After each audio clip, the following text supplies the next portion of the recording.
Today I want to talk about rooftop tents. Why the hate? So many people are online just bagging on rooftop tents. And I get it. Many of them look like a giant oversized duffel bag stuck on your top of your car. They're like a wart on the front of your nose. They're huge and hideous, but not all of them are that way. And I think so often people hate them as the wrong product for their application because they want them to be and function in a way that they're really not designed to function.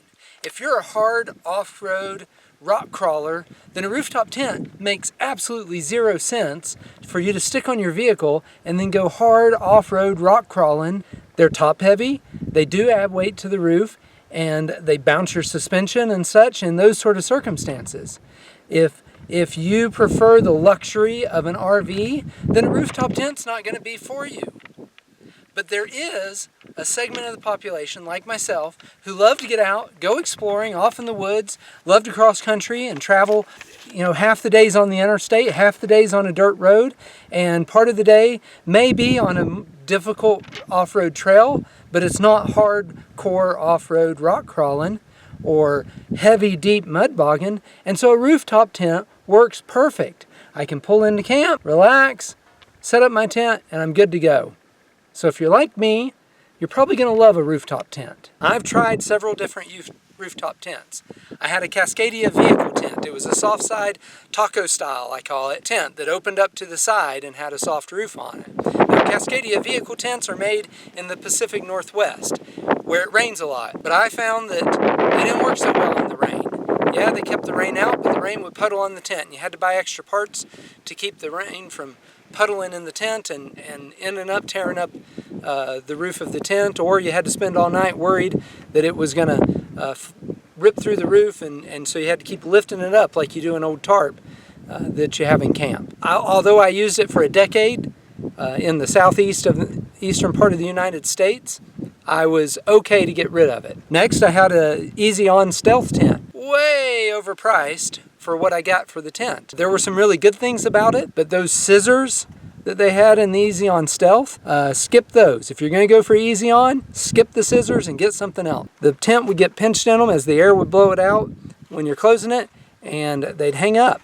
So I get, if those are the type of rooftop tents you've used, why you may hate them. They add weight, they're not aerodynamic, but of course, neither are these. They look goofy, but of course, so do these. Some of them add a lot of road noise, but so does this. I had some real complaints about them myself, although I did still like using the rooftop tent over the ground tent, and I certainly didn't want to carry a heavy camper with me. Now I'm using a NatureNest. It's a fairly inexpensive tent that I got off of Amazon. Quite honestly, I really like it. I was surprised at how much I like it. I did have to buy a roof rack system to put it on my Jeep, and I'll show you that roof rack system. And there are a couple of things that frustrate me about it. They're minor, and I've come to really like this tent. I like it way better than some of the other rooftop tents I've had. So let me show you around this tent. I'll tell you some of the pros to it and the cons to it. One thing that I like about this tent over some of the other rooftop tents is it's super easy to set up when it's frigidly cold outside. When it's snowing, when it's icy, this one is so easy to set up, it's just not a big deal to me. Ground tents are tough, it's hard to manipulate all that, the small tiny poles with big gloves on, so oftentimes when it's -5, -10, -20 degrees outside, it's tough to do a ground tent. Tough to get them set up, and it's even worse to take them down in the morning. Some of the other rooftop tents, a little harder. The soft shells that have the big bag that look like a giant duffel bag on your vehicle, those are tough too when it's cold, because that zipper, that bag gets cold and it gets a little tighter, and you get the tent closed, and next thing you know, you're trying to zip that thing up, and you can't grip it with your gloves, so you got to put either a string or rope or something around that zipper so you can pull it around. It gets hung up. I get it why you might get frustrated with that, because I've been there, I've done that. This particular rooftop tent is so easy to set up and take down that even when it's cold, I can do it with big gloves on. I can do it dressed, ready for the weather, and it's just not a big deal. This tent, I really like that about it. The mattress is not super thick, just a little 2-inch mattress. It does have this extra condensation mat underneath. Nice thing about this mattress is it's so easy to just pull out and unzip and get it completely separated. You can take the foam out, so you could replace the foam with memory foam if you want. You can pull it out. You can pull out this condensate pad as well as this felt pad, and then the aluminum's underneath. You can pull all that out and just set it to the side, and you can get it dry. You can get it super dry. Front door zips and then has this big flap. But the side doors are great because the fabric, it's blackout fabric, so you can see it's nice and dark. The side doors zip down, so that's really nice. And then you can and they zip down, and then you can roll them up and set them to the side here. If that awning is out, right now obviously it's rolled up, but when the awning is out, then you can unzip it part way or whatever you want. So if it's raining and you don't want to get wet, but you do want some air ventilation, this works great. This is the way the zippers should be designed. Too many of the tents are not designed this way, and that's why I think a lot of people get really frustrated with them. If it's buggy or whatever, you don't have to unzip this mesh in order to get the fabric open. If this fabric is on the outside of the mesh, you have to unzip your mesh, open your fabric, bugs come pouring in while you're zipping your mesh back up. Once you're in your tent, this is a really nice feature. You can see the nice big pockets. These are mesh, so you can actually see what's in them, but except for this one, which is clear, so you could put something that you need to read in there or see. It has these two pockets. Little button. Now it's obviously daytime right now, so you're not gonna see. The ceiling is quilted. You can hear the aluminum underneath that. That's right up against the aluminum, so there's not any space there. It does have these little hooks.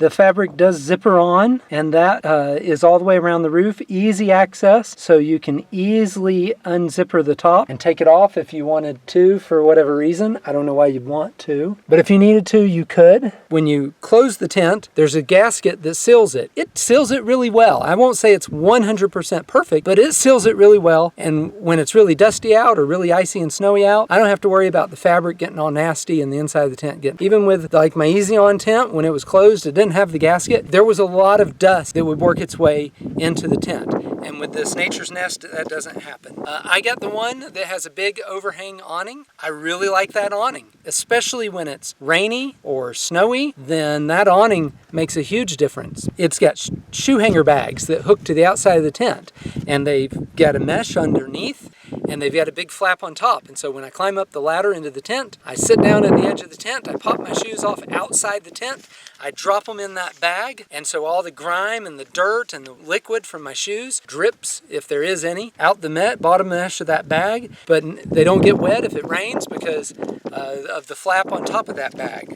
It was fairly easy to get it mounted to the roof rack. Just standard tent mounts that you can buy online were easy to mount it to the roof rack. It's got an easy setup and takedown. As long as I can find a generally level spot. No, I'm not one of those that I'm taking a level on my vehicle and trying to put wood blocks underneath the vehicle. Generally, I can find a spot that's level enough to where I can sleep. And so it's fairly easy to find a spot to camp, even if the ground's all rock. So the doors, the screen mesh is on the outside, and the solid fabric is on the inside, and it's zipped down. Now, why does that matter? Well, it's got this nice big awning on it, and so I can unzip the fabric without unzipping the screen and get views of the outside and not let bugs in. I can also unzip it from the top, letting it halfway down so that in a rainstorm or even a snowstorm, that awning is kicking the water out away from me, and I don't have to. So I can unzip that fabric partway down and let air in and out and better control the air. On my Easy On tent, it zips the opposite way. With my NatureNest, they've got the sequencing of the fabric and the zippers correct, and it makes all the difference. It's the same with a ground tent. When I'm backpacking, it's the same issue. Now, what are some of the cons of this NatureNest tent? Well, just like every other tent, it's not aerodynamic, although it's more aerodynamic than some of them. It does produce just just a tiny bit of road noise, not as much as my big Cascadia soft top tent was. This tent does add weight to the roof, not gonna deny that. It does add weight, but I can live with that. I can live with that. The only other thing that really is kind of, there's two other things that are kind of cons of this NatureNest that my other two tents did have. The other two tents had a little extra space in them so that you could leave a sleeping bag, even a small pillow. This tent, the NatureNest tent, there's no room for anything to be left in the tent. It just doesn't have that sort of space. But on the other side of that, they've made the tent thinner so that it's not as big and bulky. And so I appreciate that. The ladder has to be stored in the vehicle. There's nowhere in the tent or on the tent to mount the ladder. Now I suppose you could come up with a mount, but it doesn't come from the factory. I don't have it on my tent, but there is a rack that the tent comes with, so you could put solar panels, you could put a bike, or you could get components and put your kayak up there on it. I really love it. I use it.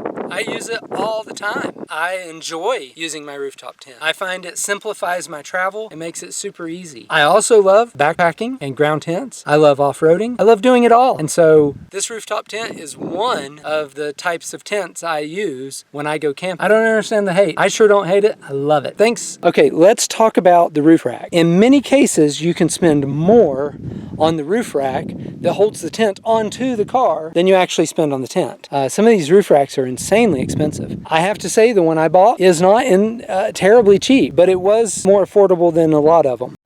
It is the Rhino Rack backbone system. The components that make this Rhino Rack backbone system really work well for a Jeep is the fact that the Jeep top is made of fiberglass and is not particularly strong to hold up a rooftop tent.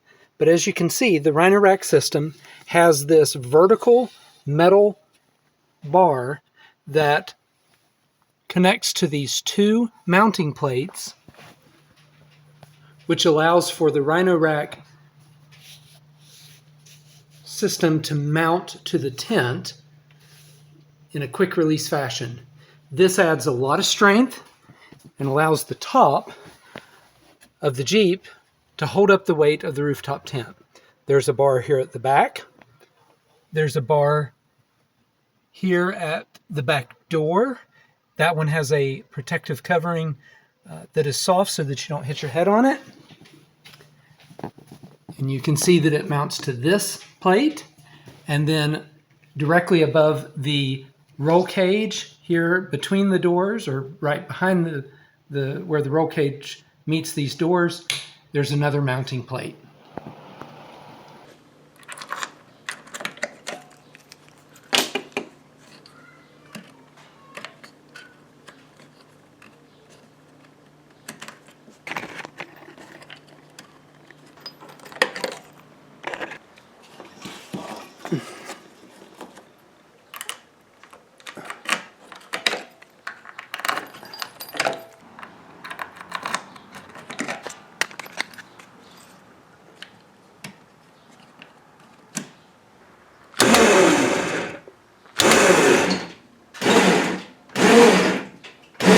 For watching. Hopefully you'll join me on my next video, and I hope this helps you as you're deciding on a rooftop tent.